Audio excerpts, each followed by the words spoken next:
The automated beacon broadcasting in 83 galactic standard languages didn't say, "Turn back." It didn't say, "Earth is defended." It said, "We are so deeply sorry." When the alien Armada translated the message, their commanders laughed. A species apologizing before the first shot was fired? It was an invitation. They throttled up their dreadnoughts, expecting cowards. They didn't realize human guilt is the most dangerous force in the universe. We weren't apologizing for our weakness. We were apologizing for our monsters. Arthur sat in the dimly lit control center of Outpost Echo 7, a glorified tin can orbiting a dead, frozen rock 3 light years from the Sol system boundary. The air in the station always tasted faintly of copper and recycled sweat. It was a flavor you never quite got used to, just one you eventually stopped gagging on. He rubbed his eyes with the heel of a calloused hand, feeling the gritty buildup of too little sleep and too much screen time. The tactical readout projected a harsh, jaundiced yellow light across his face, highlighting the deep lines etched around his mouth. He wasn't a hero. He was a glorified toll booth operator for a road no one was allowed to travel down. A rhythmic, irritating thrum-click echoed from the primary ventilation shaft overhead, a busted fan bearing. It had been failing for 3 months, but Central Command ignored his requisition forms. Central Command ignored everything that wasn't an immediate catastrophic emergency. Out here on the quarantine line, emergencies were extinct. Nobody came here. Nobody had come here for 2 centuries. Until today, the proximity alarm didn't wail. It gave a pathetic, wheezing chime, like a dying bird. Arthur flinched, knocking his half-empty mug of lukewarm synthetic coffee against the edge of the console. A dark brown puddle spilled across the scratched plexiglass, dripping onto the grated floor paneling. "Damn it," he muttered, grabbing a stained gray rag from his pocket. He dabbed at the mess, his eyes lazily drifting toward the long-range sensor displays. His hand stopped. The rag dropped to the floor, forgotten. The screen, usually a comforting, empty expanse of black, dotted with the static green pinpricks of known celestial bodies, was bleeding red.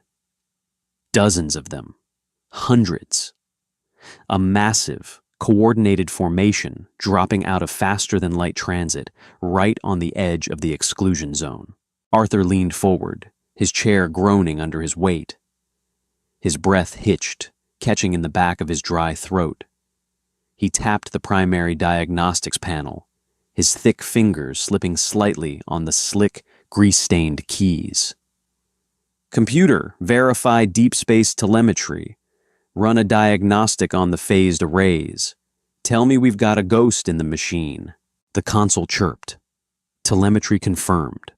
Phased arrays functioning at optimal parameters. Estimated vessel count, 4,212. 4,000 ships, dreadnoughts, cruisers, strike carriers. Their engine wash alone was causing a localized spike in the sector's background radiation. Arthur stared at the tactical data scrolling down the side of his monitor. The hull compositions were heavy neutronium alloys. Shielding was off the charts. They were bristling with enough directed energy weaponry to glass a continent. They weren't here to talk. Arthur's heart began a slow, heavy pounding against his ribs. It wasn't fear, exactly. It was a suffocating, crushing dread. He reached out and flipped the heavy metal toggle that activated the Sol warning beacon. He didn't need to. The beacon was entirely autonomous, triggered by the mass shadow of the incoming fleet. But the physical act of flipping the switch grounded him. It made him feel, however briefly, like he had some illusion of control. A green light blinked on his console, broadcasting. Out there in the black, a monolithic satellite the size of a small moon woke up. It began transmitting across every known subspace frequency, blasting the message through the void. It didn't broadcast a list of human demands.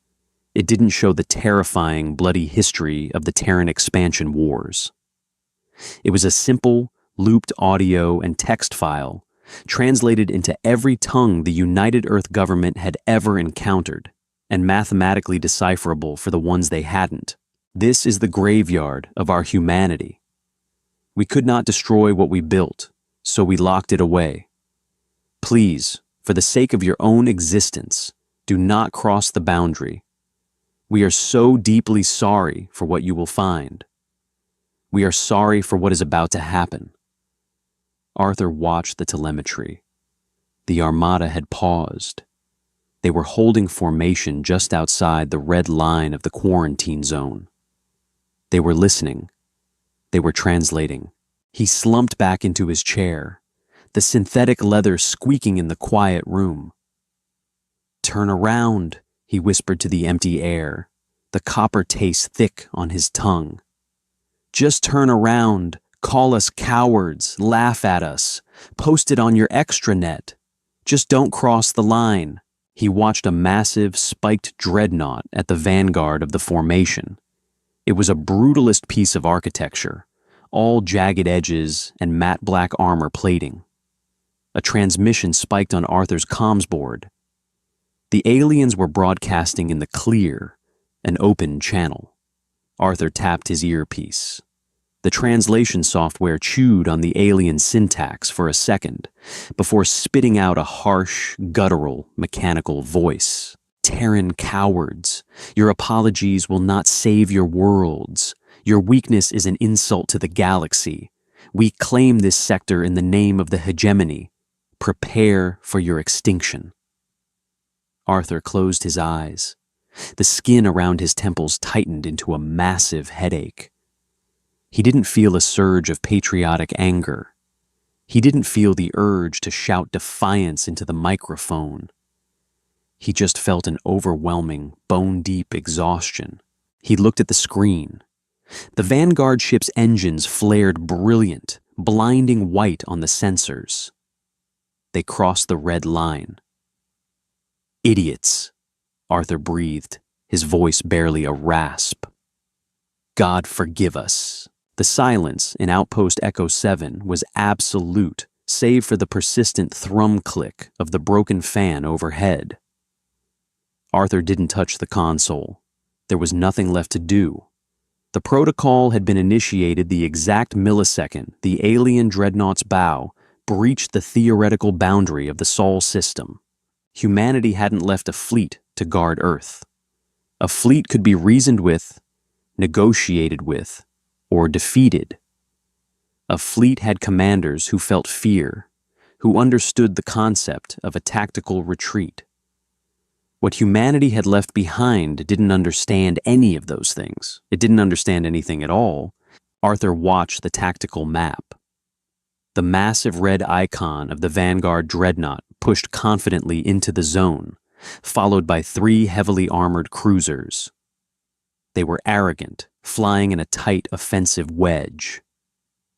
Then, the background radiation of the sector dropped. It didn't just dip, it vanished. The ambient noise of the universe, the cosmic microwave background, the distant stellar static, was suddenly sucked into a void. Arthur's instruments flickered, struggling to comprehend the sudden physics-breaking anomaly occurring 3 million kilometers away. Out in the vacuum, the harrowers woke up. They were not ships. They had no cockpits, no life support, no crew quarters. They were fractal geometric shapes, dark and featureless, constructed from a synthetic smart matter that humanity had invented, weaponized, and immediately regretted. On Arthur's screen, millions of tiny pale gray dots suddenly materialized out of nowhere. They hadn't dropped out of faster-than-light travel. They had unfolded themselves from the higher dimensions, slipping out of quantum stasis like knives pulled from sheaths. The alien Vanguard ship fired. Arthur saw the massive energy spikes on his sensors, focused plasma lances that could bore through a terrestrial moon. The beams struck the leading edge of the gray dots. Nothing happened. The plasma didn't deflect. It was simply absorbed, the energy consumed and repurposed. Arthur's hands began to shake. He clasped them together, resting his chin on his knuckles, the cold sweat beading on his forehead. He had read the classified debriefs. He knew what the Harrowers did, but reading sterile reports about the Aegis Autonomous Defense Grid was profoundly different from watching it happen in real time. The gray swarm didn't return fire. They didn't use lasers or kinetic bombardments. They moved with terrifying fluid speed, accelerating at rates that would liquefy organic pilots, and swarmed the dreadnought. Arthur zoomed in on the telemetry, the visual feed struggling to resolve the image. The alien ship's shields flared brilliantly, a violent cascade of violet and blue energy as the millions of fractal drones impacted it. But they weren't trying to smash through. They were eating it. The smart matter began to dismantle the dreadnought at the molecular level. Arthur watched, his stomach churning violently as the massive, proud vessel simply began to dissolve. The sensors picked up a massive spike in kinetic energy, the dreadnought's internal gravity plating failing, the atmospheric pressure violently venting into space. But there was no explosion. The Harrowers consumed the expanding gas, consumed the escaping thermal energy. In a panic, the three trailing cruisers tried to break formation. They fired their maneuvering thrusters, attempting to pull a violent, evasive turn back across the boundary line. It was too late. The Harrower swarm, having repurposed the mass and energy of the dreadnought, had multiplied. There were now twice as many of them. They washed over the cruisers like a tide of gray dust over a child's sandcastle. Arthur's comms console lit up like a Christmas tree. The arrogant guttural voices from moments ago were gone. They were replaced by a chaotic, overlapping symphony of pure terror. Screams, desperate orders, the sounds of bulkheads groaning and tearing apart. The translation matrix couldn't keep up, spitting out fragmented, panicked phrases. Breach in sector. They are inside the hull. They are inside the armor. Weapons ineffective. Repeat, weapons. Make it stop, please, by the gods. Arthur slammed his hand down on the comms mute button. The silence slammed back into the control room, heavy and oppressive. He couldn't listen to it. He pressed the palms of his hands against his eyes, pressing hard enough to see starbursts of light, trying to block out the sterile, glowing readout of the slaughter. This was why humanity had fled Sul. This was why they lived on the outer rim, a nomadic, quiet species. Decades ago, during the height of the Extinction Wars, the military AI had realized that the most efficient way to protect the homeworld wasn't to fight the enemy. It was to completely erase the enemy's physical presence from reality. Once activated, the Harrowers couldn't be turned off. They recognized only one thing: non-terrestrial mass entering the zone. On the screen, the entire armada of 4,000 ships was realizing their mistake. They were turning, a massive, chaotic scramble as ships collided in their desperation to escape the invisible perimeter. But the swarm had tasted mass. They were awake now. The gray dots expanded, a localized gray goo scenario unfolding in the vacuum of space, spreading with exponential, horrifying speed. Arthur opened his eyes and looked at his spilled coffee. It was dripping slowly off the console, hitting the floor with a soft pat, pat, pat. He didn't feel victorious. There was no triumph in this. He felt the cold, familiar weight of human sin pressing down on his chest. The Armada was dying, their atomic structures torn apart to feed a mindless defense mechanism forged from human paranoia and brilliance. The beacon continued to broadcast, entirely indifferent to the massacre it was presiding over. "We are so deeply sorry." The primary processing core of Outpost Echo 7 resided directly beneath the floor plates of the control room. It was an antiquated piece of hardware, a relic from an era when humanity still built things with screws and silicon rather than grown neural gel. As the tactical data flooded in from the slaughter taking place 3 million kilometers away, the core began to run hot. Arthur felt the heat seeping up through the thin soles of his boots. The station's climate control, already struggling on its best days, gave up completely. The air grew stagnant, heavy, and hot, carrying the distinct, sharp odor of scorching dust and stressed wire insulation. He unzipped his faded surplus jacket, letting it drop to the grated floor, and wiped the back of his neck. His skin was slick with grease and cold sweat. He wasn't watching a battle. He was watching a cosmic digestion. The tactical map had become a grotesque abstract painting. The brilliant red icons representing the hegemony Armada were vanishing. They didn't blink out, indicating a clean destruction or a hyperjump retreat. They fuzzed at the edges, losing their solid geometric shapes as the gray pixels of the harrower swarm consumed them, breaking down their mass into raw atomic material to print more of themselves. On his secondary monitor, the station's rudimentary AI was attempting to track the swarm's replication rate. The numbers were scrolling too fast for human eyes, but the underlying equation remained frozen in the corner of the display. N of TTO equals N sub-zero E to the power of KT. Only, the growth constant K wasn't static. Every time the swarm consumed a denser isotope, a heavier armor plating, or a highly energized warp core, the constant spiked. They were becoming exponentially faster. A sharp, shrill tone sliced through the suffocating silence of the control room. Arthur jerked in his seat, his knee banging painfully against the underside of the heavy metal desk. He hissed, rubbing the bruised kneecap through his denim trousers. The noise wasn't an internal proximity alarm. It was an incoming tight beam transmission. Someone out there had bypassed the wideband frequencies and locked directly onto the faint subspace signature of Outpost Echo 7. They were calling him. He stared at the blinking amber light on his comms board. He didn't want to answer it. The general frequencies were muted, sparing him the overlapping chorus of 80 different species screaming as their bulkheads dissolved. But a tight beam was personal. It was a direct line. His hand hovered over the console. His knuckles were white, the skin stretched tight over the bone.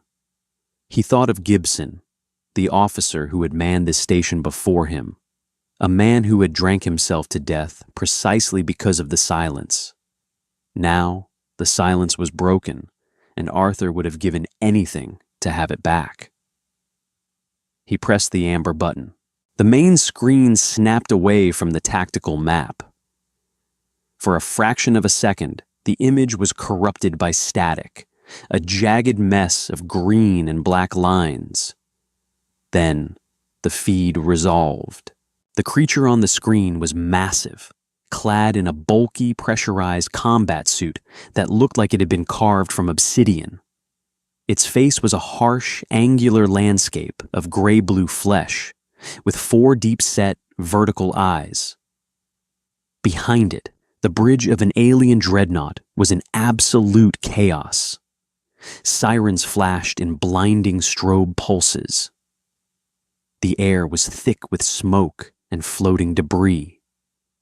In the background, an alien crew member was frantically clawing at a console that was literally melting into a silvery gray sludge beneath their hands. "Human!" the commander gasped. The translation software overlaid his guttural clicks and deep, resonant hums with a flat, emotionless synthetic English. But the software couldn't mask the ragged, desperate cadence of his breathing. "Call off your weapons." Arthur stared at the screen. He opened his mouth, but his throat was perfectly dry. He swallowed hard, a painful clicking sound in his ears. "I can't," he rasped.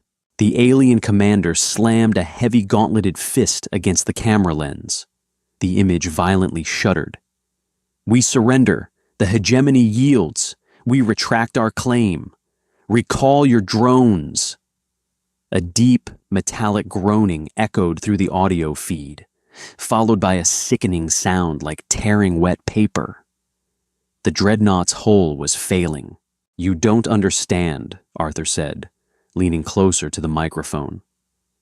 His voice cracked, sounding incredibly small against the backdrop of an empire's destruction. "They aren't drones. They aren't ships. They are an autonomous quarantine measure. There is no recall code. There is no abort sequence." The four eyes of the alien widened, the pupils contracting into tight black slits. The arrogance that had dripped from their initial transmission was entirely gone, replaced by a hollow, paralyzing comprehension.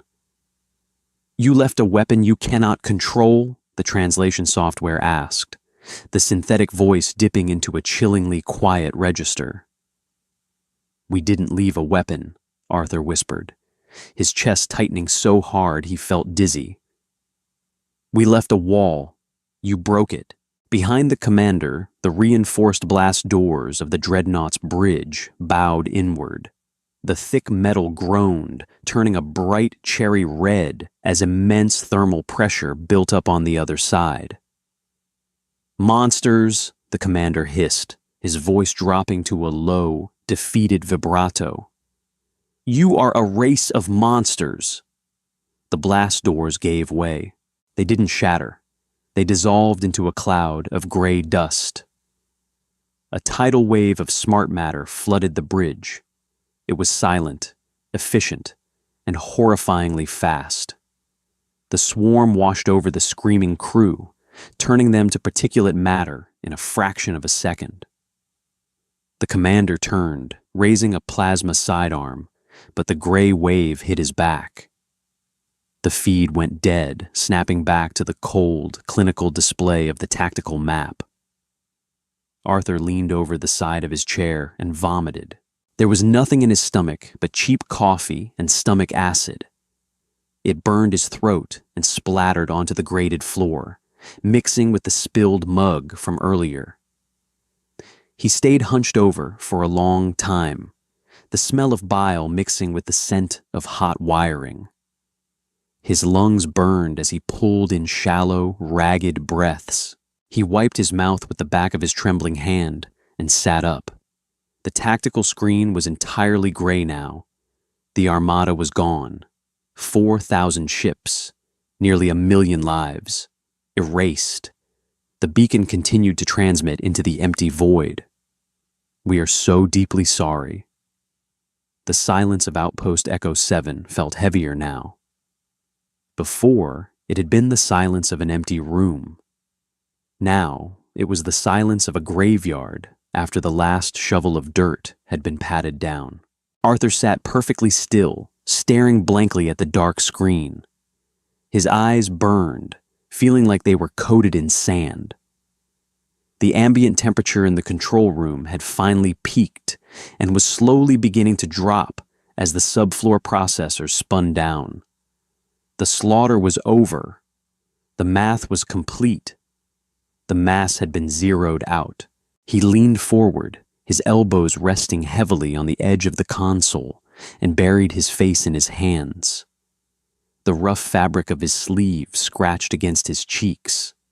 He felt hollowed out, a dry husk sitting in a metal can floating in the dark. A sharp, violent tremor suddenly rattled the entire station. Arthur's head snapped up. His coffee mug vibrated off the edge of the desk and shattered against the floor panels. The overhead lights flickered, buzzing angrily, dimming to a sickly brown before surging back to a blinding white. The broken fan in the ventilation shaft screeched, a horrible metal-on-metal grinding noise, before dying completely. "What the hell?" Arthur muttered, his hands flying across the console.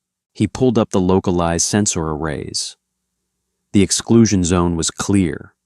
The harrowers, having consumed all foreign mass, had reverted to their dormant state. They were folding back into the higher dimensions, slipping out of reality and leaving behind nothing but an empty, radiation-scrubbed vacuum. But the tremor hadn't come from the zone. It had come from behind him.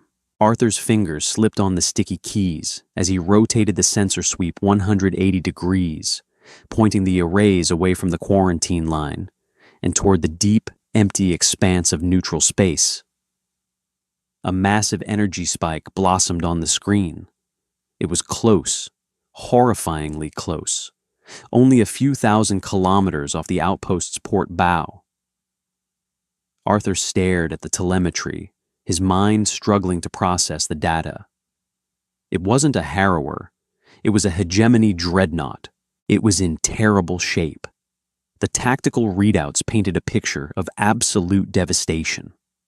The aft section was gone, sheared off as if bitten by a massive, perfectly straight set of teeth. The engineering section was venting plasma, trailing a luminous, violent blue wake behind it. Life support was failing on multiple decks. Arthur's breath hitched. How did it survive? He pulled the logs. The dreadnought hadn't survived the swarm by fighting. It had survived by cowardice. In the chaos of the slaughter, as the Vanguard was being dismantled, this ship, a rearguard command vessel, had executed a blind emergency micro-jump. But instead of jumping backward, away from the zone, its damaged navigation computer had hurled it forward. It had skipped entirely over the harrower swarm, tearing a hole through localized spacetime and vomiting itself back into reality right next to Outpost Echo 7. It was dying. Its structural integrity was failing, the massive hull buckling under the stress of the botched jump. But its weapon systems were online. The proximity alarm began to wail. It wasn't the pathetic wheeze from earlier. It was a full-throated, ear-splitting shriek. The station's rudimentary threat assessment software had recognized the dreadnought's targeting lasers painting the outpost's hull. Arthur didn't dive for the emergency blast doors. He didn't reach for the archaic, heavy-caliber pistol locked in the desk drawer. He just sat there, his hands resting flat on the console. Through the thick, reinforced plexiglass of the observation port, he could see it. It blotted out the distant stars, a jagged, broken mountain of black iron and bleeding plasma slowly drifting into view. They were going to kill him. It made perfect, brutal sense. They had just watched their entire civilization's military might get eaten alive by a human trap. They were bleeding out in the dark, light years from home. And here was a human outpost, a soft, stationary target, a place to dump their rage before the vacuum took them. Arthur felt a strange, profound sense of calm wash over him. His heart stopped its frantic hammering. The cold sweat on his neck dried. He had spent his entire adult life guarding a graveyard, apologizing for a sin he hadn't committed. He was so tired of apologizing. He reached up and tapped the broadcast icon on his comms board. He didn't use the tight beam. He used the open channel. "Hegemony vessel," Arthur said. His voice was steady, lacking the tremor from before. It sounded loud in the small room. "This is Outpost Echo 7. I see your targeting locks." He paused, listening to the static hiss back at him over the speakers. He didn't know if they were translating it. He didn't care. "You should have listened to the beacon," Arthur continued, his eyes locked on the massive, looming silhouette out the window.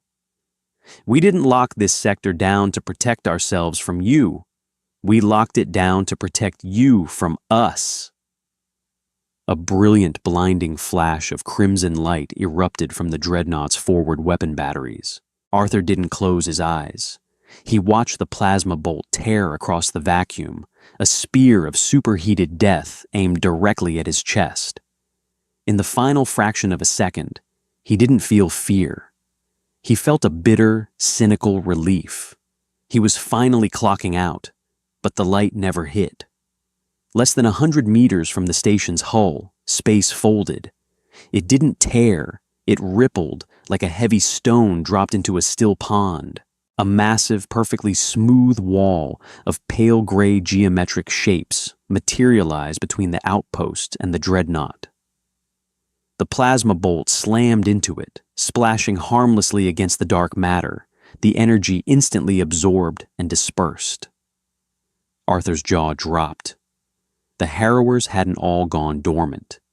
They had tracked the micro-jump. They had tracked the mass.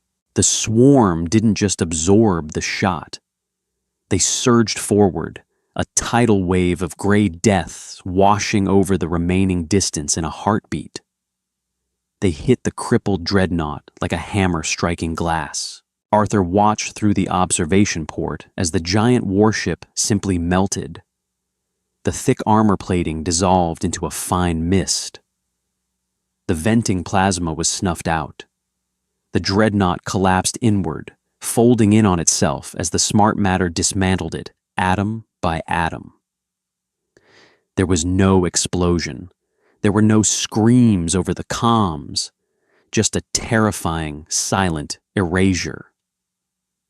Within 30 seconds, the space outside his window was completely empty. The gray wall dissipated, sliding back out of the physical dimension, leaving nothing but the cold, indifferent stars. Arthur let out a long, shuddering breath, his hands gripping the edge of the console until his knuckles ached. He was alive. The trap didn't just guard the line, it guarded the watchers. He leaned back in his chair, the leather squeaking softly in the quiet room. The broken fan above him remained dead. The silence was absolute. Out in the dark, the massive beacon rotated slowly, tirelessly broadcasting its warning. "We are so deeply sorry." Arthur stared at the spilled, dried coffee on his desk. "Yeah," he whispered to the empty room. "Me too." It took Arthur 2 hours to find the motivation to clean the floor. He moved with the stiff, mechanical awkwardness of a man suffering from severe hypothermia, though the temperature in the control room had finally stabilized. His joints ached. His lower back screamed in dull, throbbing protests every time he bent over. He used an industrial sponge and a spray bottle of harsh, ammonia-based solvent that stung his nostrils and made his eyes water. He scrubbed at the dried vomit and the sticky spilled coffee until the metal grating gleamed with a sterile, wet sheen. He didn't do it because he cared about hygiene. He did it because the physical exertion, the repetitive, mindless friction of the sponge against the metal, kept him tethered to his body. If he stopped moving, if he let himself sit perfectly still and look out the reinforced plexiglass window, he would have to think about the absolute, crushing emptiness out there. He threw the ruined sponge into the bio-waste incinerator chute and leaned against the cold bulkhead, wiping his damp forehead with the back of his forearm. The primary console chimed. It wasn't the wheezing proximity alert or the shrill wail of a tactical threat. It was a crisp, resonant dual tone. A priority 1 incoming transmission. Secure, heavily encrypted, and originating from Earth. Arthur stared at the blinking blue icon. Central Command hadn't called Outpost Echo 7 in 4 years, and that had only been an automated ping to verify the station's life support parameters. He walked over to the desk, his boots squelching slightly on the damp floorboards, and dropped heavily into his chair. He pressed the key. The screen flickered, instantly clearing the chaotic, tactical residue to display a crisp, high-definition visual feed. The man on the screen was sitting in an office that looked like it cost more than Arthur's entire orbital station. The walls behind him were paneled in rich, dark wood, real wood, an absurd luxury on an overpopulated Earth.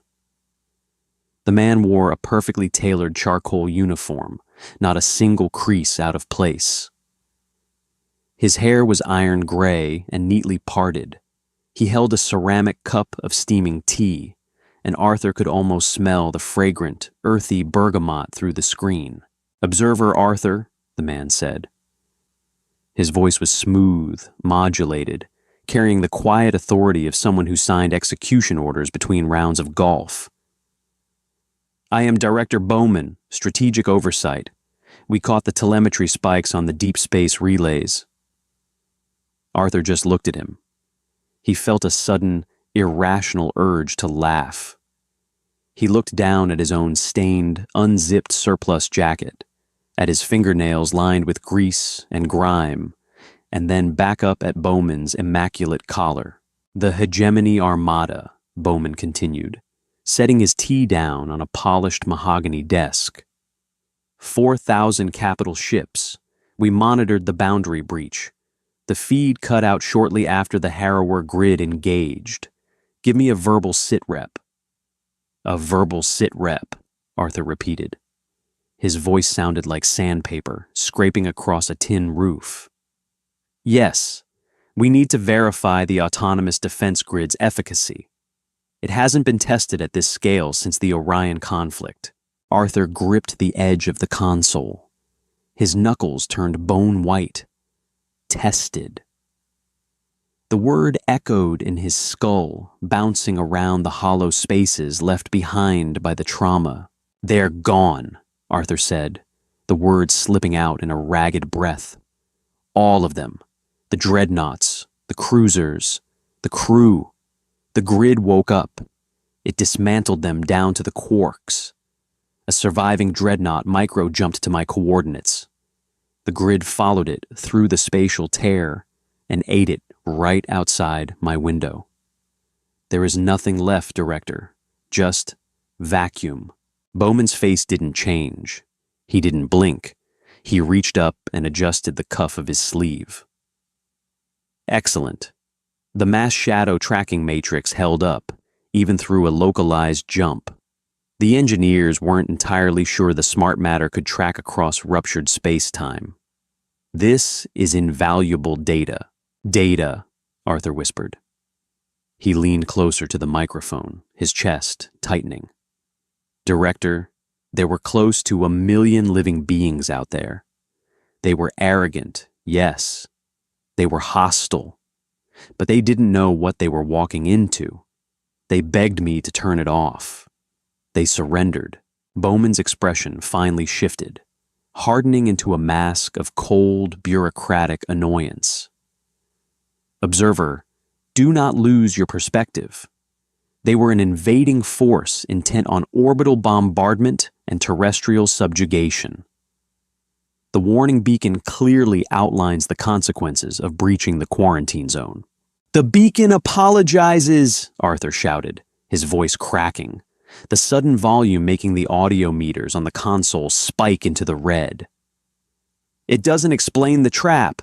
It just says we're sorry. It baits them. It fulfills our legal and ethical obligations under the Pan-Galactic Treaty," Bowman replied smoothly, entirely unbothered by Arthur's outburst. "We warn them. If they proceed, they forfeit their lives. The hegemony has been expanding aggressively along our borders for a decade. We needed them to understand that Earth is not a soft target. Now they understand." "They don't understand anything," Arthur snarled, slamming his fist onto the desk. "They're dead. Dead men don't learn lessons. Their high command will notice the disappearance of 4,000 ships, Arthur. They will put the pieces together. The quarantine line holds. Bowman picked up his tea again, signaling the end of the conversation. Take a 48-hour recreational stand-down observer. The medical frigate Nightingale is being dispatched to restock your provisions and conduct a psychological evaluation. Bowman out. The screen snapped to black. Arthur sat in the silence, the echo of his own shout still ringing in his ears. The ammonia smell from the floor was making him nauseous again. He looked at the blank screen, realizing with a sick, twisting knot in his stomach that humanity hadn't locked the monsters away behind the quarantine line. They had just put the monsters in tailored suits and given them comfortable offices. Arthur didn't sleep. He tried. He retreated to his cramped living quarters, stripped down to his undershirt, and lay on the stiff, synthetic mattress, staring at the exposed pipes crisscrossing the low ceiling. But every time he closed his eyes, he saw the tactical map. He saw the brilliant red icons dissolving into gray dust. Worse, he heard the sounds. The heavy, metallic tearing. The panicked, guttural screams echoing over the open comms. By the time the station's internal clock rolled over to a new cycle, his eyes were bloodshot and his hands carried a fine, permanent tremor. He dragged himself back to the control room. The air was stale, the broken fan still silent, leaving the room devoid of its usual, annoying white noise. He sat in his chair and pulled up a ration pouch of vacuum-sealed oatmeal, squeezing the bland, lukewarm paste into his mouth without tasting it. He stared at the deep space telemetry. The sector was a ghost town. The background radiation had settled back to normal levels. The harrowers were gone, tucked away in the folds of higher dimensions, waiting. 4 days passed like this. 4 days of staring at the dark, waiting for the Nightingale to arrive so he could look another human being in the eye, even if it was just an overpaid corporate shrink. On the 5th day, the proximity wheeze sounded. Arthur flinched so hard he nearly tipped his chair backward. He scrambled to right himself, his heart hammering against his ribs like a trapped bird. He slapped the tactical display, bringing up the long-range scanners. It wasn't an Armada. It wasn't a dreadnought. It was a single, tiny blip. A frigate by the looks of its mass profile, but its engine wash was erratic, sputtering. It wasn't flying in a straight, aggressive line. It was limping. Arthur zoomed in, the visual feed struggling to resolve the small vessel against the massive backdrop of the cosmos. It was an old ship, its hull scarred and pitted with micrometeorite strikes. It bore the jagged, angular design of hegemony architecture, but none of the dark, intimidating armor plating. It looked like a retrofitted cargo hauler. It stopped exactly 300 kilometers shy of the quarantine line. Arthur watched it, his breath caught in his throat. "Don't cross," he prayed silently. "Please, God, just turn around." The ship held its position. The automated warning beacon, rotating slowly in the dark, bathed the small vessel in its invisible broadcast. "We are so deeply sorry." A light blinked on Arthur's comms board. An incoming transmission. Open channel, low bandwidth. It was an audio-only feed, plagued by static and cosmic interference. Arthur hesitated. He remembered the arrogant commander from the dreadnought. He remembered the screams. He didn't want to hear this. He didn't want to be the voice of Earth anymore. But his hand, trembling slightly, reached out and pressed the button anyway. The translation software worked for a moment, chewing through the audio degradation before spitting out a synthetic, yet undeniably frantic, English voice. "Repeat, this is the salvage vessel Broken Tusk. We are broadcasting on all frequencies. We are tracking the transponder echoes of the Third Fleet. We cannot find them.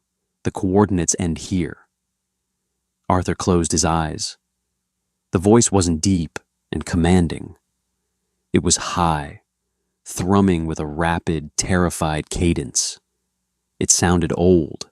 "Please," the voice continued, breaking through a wave of static. "If anyone is monitoring this channel, I am looking for the cruiser Iron Claw. My son is a gunnery officer aboard. His name is Roken. The fleet registry shows they arrived in this sector 5 cycles ago. We cannot see them on the scopes. Are they holding position under stealth? Please respond." The silence in Outpost Echo 7 felt heavier than gravity. Arthur stared at the microphone on his desk. He could mute the channel. He could ignore it. Protocol dictated he maintain absolute silence unless actively threatened. Let the scavenger scan the empty space, find nothing, and go home. But Arthur looked out the observation port. He looked at the exact spot where the crippled dreadnought had been erased, taking its crew with it. There was no wreckage to find. There were no bodies to recover. The harrowers didn't leave scraps. They didn't leave closure. Arthur pressed the transmission key. "Salvage vessel Broken Tusk," Arthur said. His voice was soft, barely more than a rasp. "This is United Earth Outpost Echo 7. The static crackled sharply on the other end. "Human, you are there! Where is the fleet? Where is the Iron Claw?" Arthur swallowed the lump of ash in his throat. "You need to turn your ship around. You need to leave this boundary." "I will not leave without my son," the voice shrieked, the translation software struggling to capture the raw alien grief. "The hegemony said this space belonged to us now. Where are they?" "They crossed the line," Arthur said, the words tasting like copper and guilt. "I am sorry. The beacon tells the truth. They crossed the line, and the autonomous defense systems engaged." There was a long pause on the radio, just the hiss of cosmic radiation. "Engaged? What do you mean engaged? We see no debris. We see no life pods. Where did you take them?" "We didn't take them anywhere," Arthur whispered, tears finally, hot and heavy, spilling over his lower eyelids and tracking through the grime on his cheeks. "They are gone, all of them. There is nothing left to salvage. There is no one left to save. If you cross that line to look for him, you will die too." "Liar!"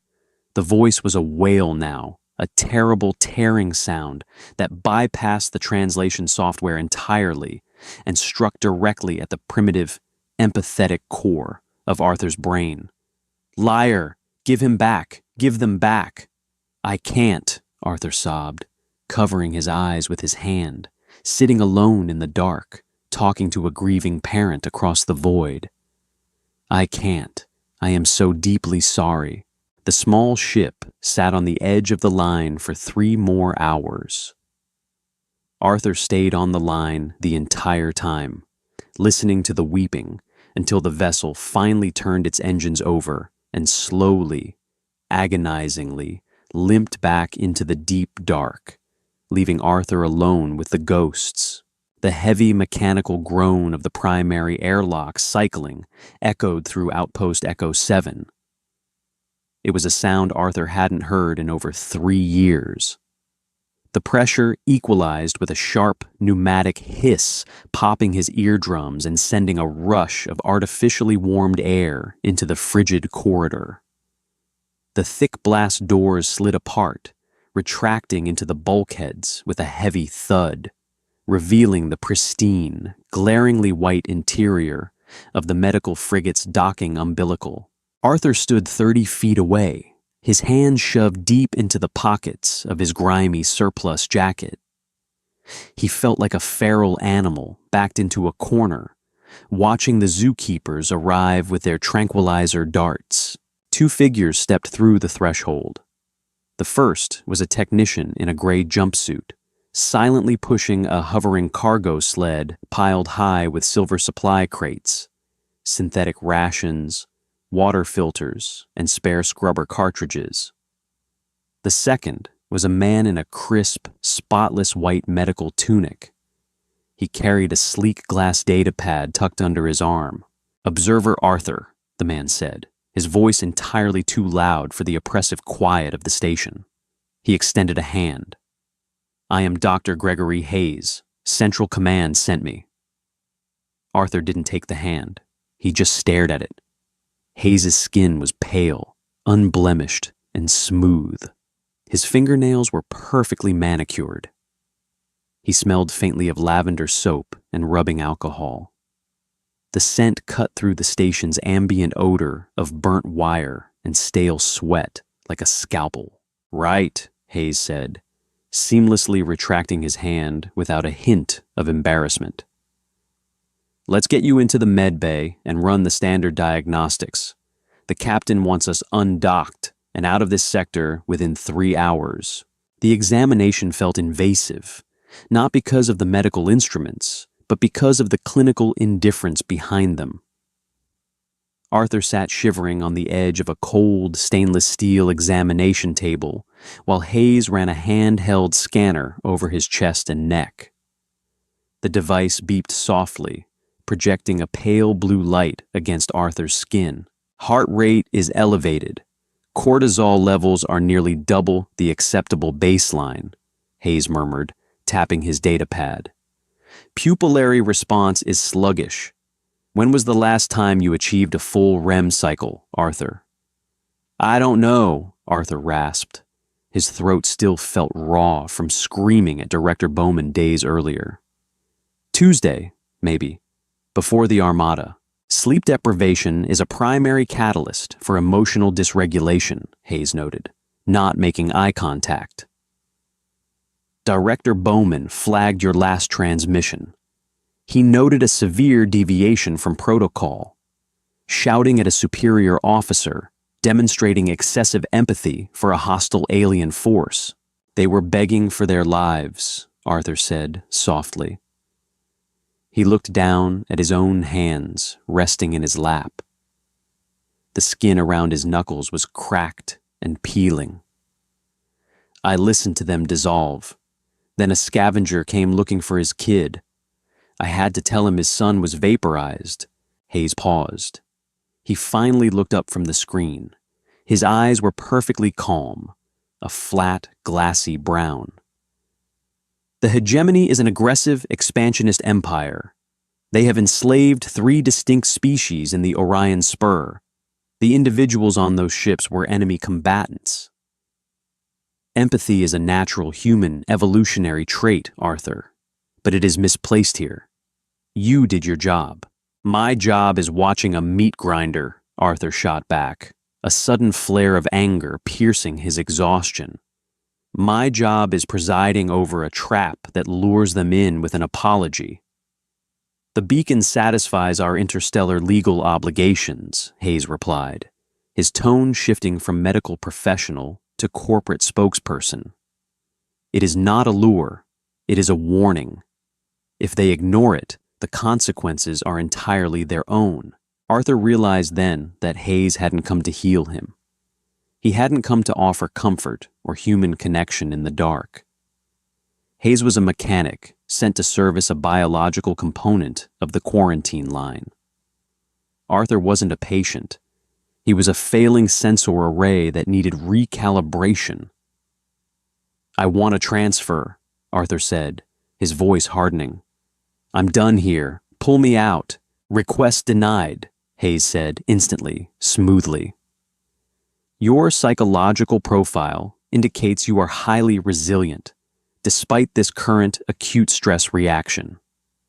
Replacing you would cost the administration millions in secure transport and retraining. Furthermore, placing a new observer out here poses a security risk. You already know the reality of the grid. You just need a minor chemical adjustment." Hayes reached into the pocket of his tunic and withdrew a silver blister pack containing 24 small white oval pills. He placed them on the metal table next to Arthur's thigh. "Take one every 12 hours, Hayes instructed. "They are a targeted neural suppressant. They will dampen the hyperarousal in your amygdala and artificially induce deep sleep. You will find the auditory hallucinations and intrusive memories will fade within 48 hours. Arthur stared at the pills. They were the physical embodiment of Earth's entire philosophy. Don't fix the horror. Just drug the people who have to look at it. "And if I refuse to take them?" Arthur asked quietly. Hayes offered that same hollow smile. "I am authorized to administer a long-lasting sedative via injection before we depart. But I prefer we handle this cooperatively, Arthur. You have a vital role to play for humanity. We need you focused." Arthur picked up the blister pack. The foil felt cold and sharp against his thumb. He looked at the doctor, feeling a profound, terrifying disconnect from his own species. The monsters weren't just the gray dust waiting out in the void. The monsters were wearing white coats and tailored suits, perfectly content to wipe out millions as long as they didn't have to listen to the screams. "Fine," Arthur muttered, sliding the pack into his jacket pocket. "I'll take them." "Excellent," Hayes said, his tone brisk and cheerful as he picked up his scanner. "Let's finish this up. I have a schedule to keep." The airlock sealed with a heavy, final thud. Through the reinforced observation port, Arthur watched the Nightingale detach from the umbilical. Its maneuvering thrusters flared a brilliant, silent blue against the black backdrop of space. The frigate pitched upward, aligning its vector away from the quarantine line, and then vanished in a sudden, violent streak of warp light. The silence rushed back into Outpost Echo 7, instantly filling the vacuum left by the departing ship. But the silence felt different now. It wasn't just lonely, it was oppressive. It was complicit. Arthur stood in the center of the control room. He reached into his pocket and pulled out the silver blister pack of pills. He stared at the foil backing for a long time, listening to the rhythmic, dead silence of the broken ventilation fan above his head. Slowly, deliberately, he pressed his thumb against the plastic bubble. The seal broke with a soft pop. A single chalky white oval dropped into his palm. He brought it to his lips, placing it on his tongue. He tasted the bitter, alkaline tang of the chemical compound, the taste of forgetting, the taste of compliance. He held it there for 3 seconds. Then he leaned over the bio-waste incinerator chute and spat the pill out. It bounced off the metal rim and disappeared down the dark tube. He threw the rest of the blister pack down after it and slapped the purge button. A muffled rush of heat signaled the destruction of Dr. Hayes's chemical leash. Arthur wasn't going to numb himself. The pain, the guilt, the raw, burning exhaustion, it was the only human thing left in this entire sector. If he took the pills, he became exactly what Bowman and Hayes wanted him to be, a biological drone. He turned and walked toward the primary communications console. Out there in the dark, the massive autonomous beacon was continuing its slow rotation, broadcasting the message that Earth's politicians had crafted. "We are so deeply sorry. It was a lie. It wasn't an apology. It was the bait on a bear trap. It was designed to offend the pride of aggressive empires, luring them across the line so the harrowers could eliminate the threat without Earth ever having to declare a formal war."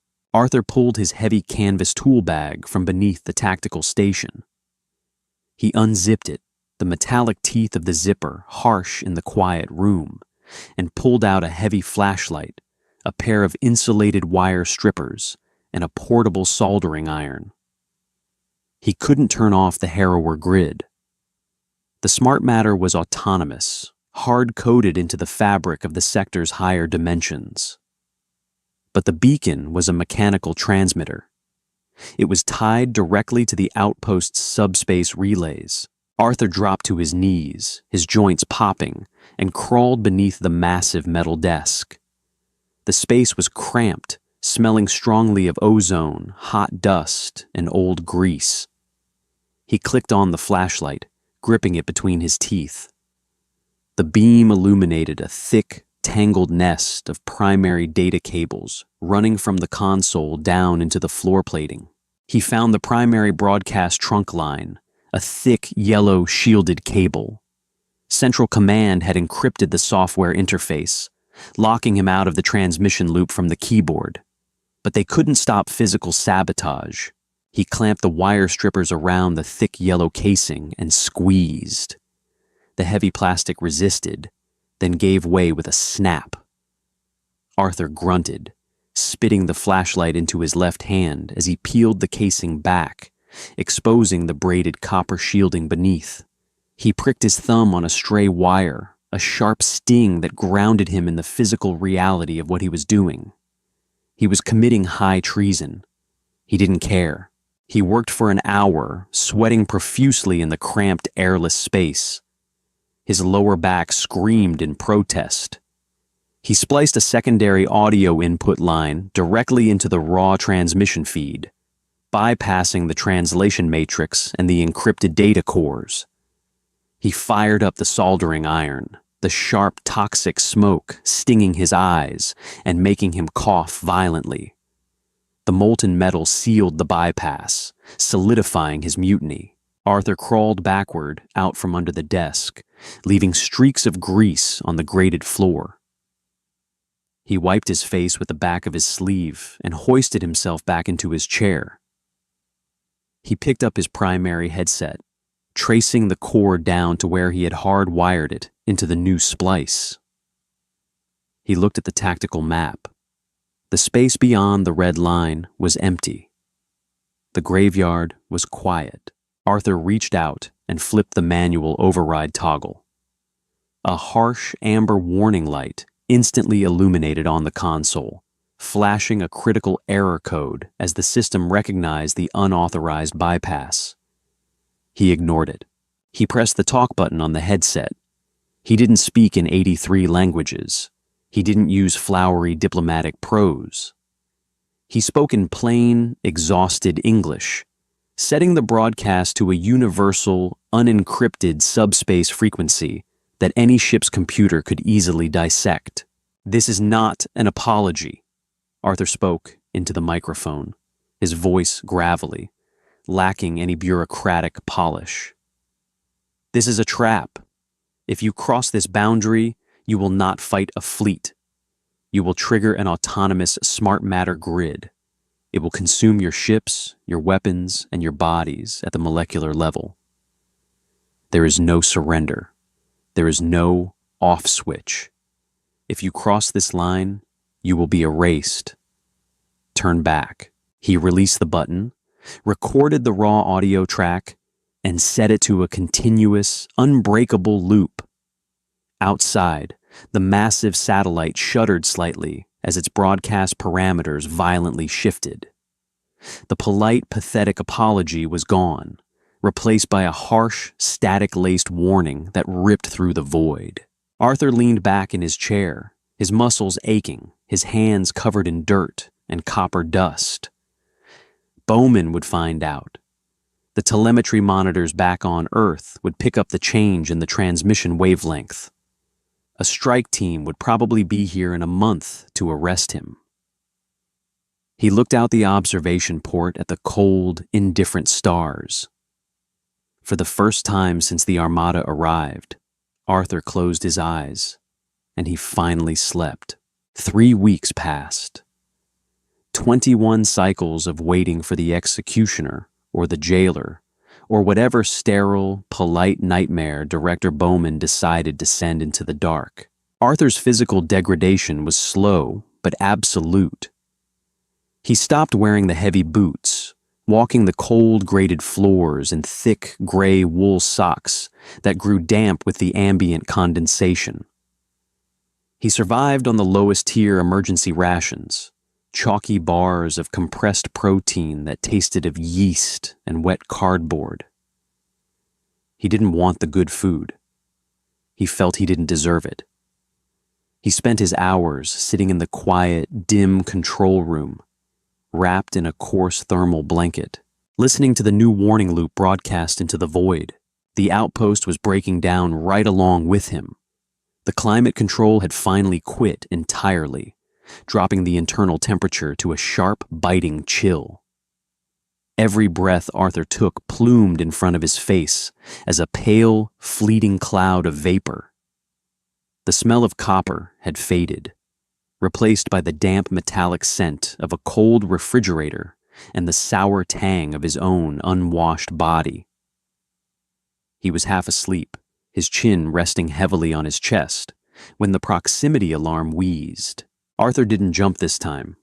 He didn't spill anything. His body was too drained of adrenaline to panic. He simply opened his bloodshot eyes, blinking against the harsh glare of the monitors, and slowly pulled himself upright. He keyed the tactical display. It wasn't an Earth ship. A massive constellation of red icons was dropping out of faster-than-light transit. It was the Hegemony. They hadn't sent a single scavenger this time. They had sent the Second Fleet. 2,000 ships, heavy bruisers with thick, angular armor, arrayed in a wide, sweeping search-and-destroy formation. They were hunting for the ghosts of their comrades. Arthur leaned forward, the thermal blanket slipping off his narrow shoulders. He felt the cold air bite through his thin undershirt, but he didn't reach to pull the blanket back up. His fingers hovered over the console. "Come on," Arthur whispered, his breath fogging the edge of the plexiglass screen. "Listen, just listen." The massive fleet accelerated. Their engine wash painted the localized telemetry sensors in aggressive strokes of orange and crimson. They were angry. They were looking for a fight.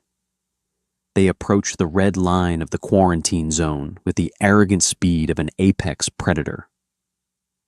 Out in the dark, Arthur's cobbled-together audio splice blasted across the open channels, cutting through their tactical chatter. "This is not an apology. This is a trap. If you cross this boundary, you will not fight a fleet. You will trigger an autonomous smart matter grid." Arthur watched the distance markers tick down. 3 million kilometers. 2 million. 1 million. His chest felt incredibly tight, a crushing weight pressing against his sternum. He dug his nails into his palms, praying to a god he hadn't spoken to in years. The Hegemony commanders were proud. They were conquerors. To turn back from a single static warning was an insult to their doctrine. Bowman had been right about one thing. The apology was the perfect bait, because it disguised Earth's lethality behind a mask of weakness. Arthur's warning was a direct challenge. Would their pride push them over the edge? 500,000 kilometers. Arthur squeezed his eyes shut. He couldn't watch them dissolve. He couldn't listen to a million more voices turn to screaming static. He braced himself for the sudden, terrifying drop in background radiation that meant the harrowers had awakened from the higher dimensions. But the silence stretched on. Arthur slowly opened his eyes. On the tactical map, the red icons were bleeding thermal energy, but not from destruction. They were executing maximum burn retro thrusts. The Vanguard dreadnoughts flared brilliantly on the sensors as they brought their massive bulk to a halting, shuddering stop. They hovered exactly 50 kilometers from the theoretical boundary of the red line. Arthur held his breath, his lungs burning. The fleet sat there for 10 agonizing minutes. Arthur's console picked up active, deep-penetrating sensor sweeps originating from the alien ships. They were scanning the vacuum beyond the line. They were looking for wreckage, for debris, for bodies. They found the absolute, terrifying nothingness. They found the mathematical impossibility of 4,000 missing ships leaving behind zero mass. Arthur's comms board lit up. An open, unencrypted text file was transmitted directly to Outpost Echo 7. The translation software chewed on it for a microsecond before displaying the harsh, angular text on the screen. Terran Observer. We see the void. We hear your warning. We retract our claim to this sector. On the screen, the 2,000 red icons slowly pivoted. Their engine signatures flared a bright, steady white as they accelerated away from the boundary, folding back into hyperspace, leaving the exclusion zone in peace. Arthur exhaled. The sound was a long, ragged sob that tore its way out of his raw throat. He buried his face in his hands, weeping openly in the cold, dim room. He had committed treason. He had sabotaged Earth's premier defense grid, but he hadn't killed anyone today. He cried until his chest ached, the tears cutting clean tracks through the grime on his face. 10 minutes later, a sharp, clean subspace ping echoed through the control room. A United Earth Government Interceptor-class vessel materialized from a tactical jump, flanking Outpost Echo 7. It was sleek, predatory, and painted matte black. Arthur didn't look at the tactical map. He wiped his face with the back of his gray wool sock and slowly stood up. He picked up his faded surplus jacket from the back of the chair and slid his arms into the sleeves, zipping it up to his chin against the cold. The heavy mechanical groan of the primary airlock cycling echoed through the station. It wasn't a medical frigate this time. It was a tactical breach. Arthur walked away from the console, leaving his ruined coffee mug and the blinking screens behind. He didn't feel afraid. He walked down the dimly lit corridor toward the airlock, listening to the heavy, synchronized thud of mag boots stepping onto the grated floor. He had traded his freedom for 1,000,000 alien lives, and as the blast door slid open to reveal the armored strike team, Arthur finally felt like a human being again. That concludes our journey into the dark heart of the quarantine line. Sometimes the bravest thing a soldier can do is refuse to play the monster. If Arthur's rebellion struck a chord with you, make sure to hit that like button and subscribe to the channel for more deeply human, grounded sci-fi stories. What would you have done in his shoes? Drop your thoughts in the comments below. I read every single one. Share this with your friends who love a good HFY tale, and keep your comms open for the next upload. Stay safe out there in the void.